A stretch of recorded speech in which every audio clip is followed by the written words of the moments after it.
Hello बच्चों, let's read our question that is explain the association of carbohydrate to the plasma membrane and its significance। हमें यहाँ पे carbohydrate का association plasma membrane और से बताना है और उसका सिग्निफिकेंस यानी उसका इम्पोर्टेंस भी बताना। सो यहाँ पे हमारे पास जो मेन कंपोनेंट है वो है प्लाज्मा मेम्ब्रेन। और प्लाज्मा मेम्ब्रेन का स्ट्रक्चर समझने के लिए आपको हमेशा एक चीज ध्यान रखनी है और वो है fluid mosaic model.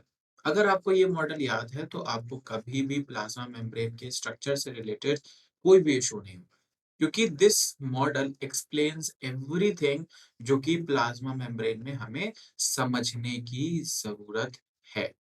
So by the help of this fluid mosaic model we can also answer कि भाई जो कार्बोहाइड्रेट है उसका प्लाज्मा मेम्ब्रेन में क्या रोल है, क्या association. So in the plasma membrane the role played by the carbohydrate is basically ये एक कैरेक्टरिस्टिक फॉर्मेशन ले लेते हैं and this is what we call the glycoprotein. इन्हें या तो हम ग्लाइकोप्रोटीन्स कहेंगे या फिर हम इन्हें ग्लाइकोलिपिड्स कहेंगे। नाम समझना बहुत आसान है। यहाँ पे जो टर्म ग्लाइको है वो कार्बोहाइड्रेट को डिनोट कर रहा है। तो अगर वो प्रोटीन से जुड़ जाता है तो ग्लाइकोप्रोटीन, और अगर लिपिड से जुड़ जाता है तो ग्लाइकोलिपिड। और ये प्लाज्मा मेम्ब्रेन के सरफेस पर प्रेजेंट होते हैं और इनका कैरेक्टरिस्टिक रोल होता है कि ये रिसेप्टर्स की तरह एक्ट करते हैं। अब ये रिसेप्टर्स दो रोल प्ले कर सकते हैं। पहली बात तो ये रिकॉग्निशन कर सकते हैं कि भाई किसी मॉलिक्यूल का रिकॉग्निशन करना है कि जो कि सेल में उसका एंटर करना जरूरी है, तो एक रोल ये हो गया।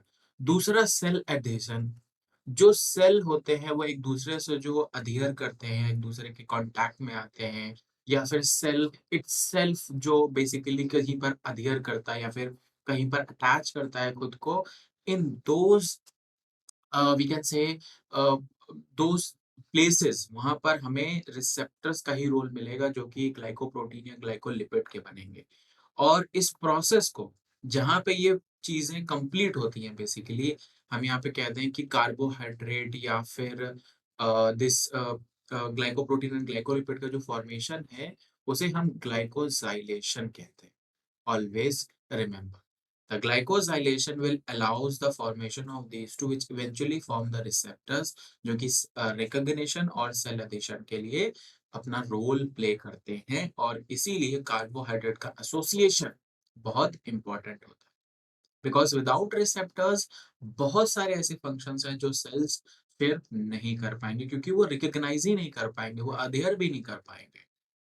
So that is why this is very important and यही कार्बोहाइड्रेट्स का सिग्निफिकेंस भी है। I hope this will help you. Thank you.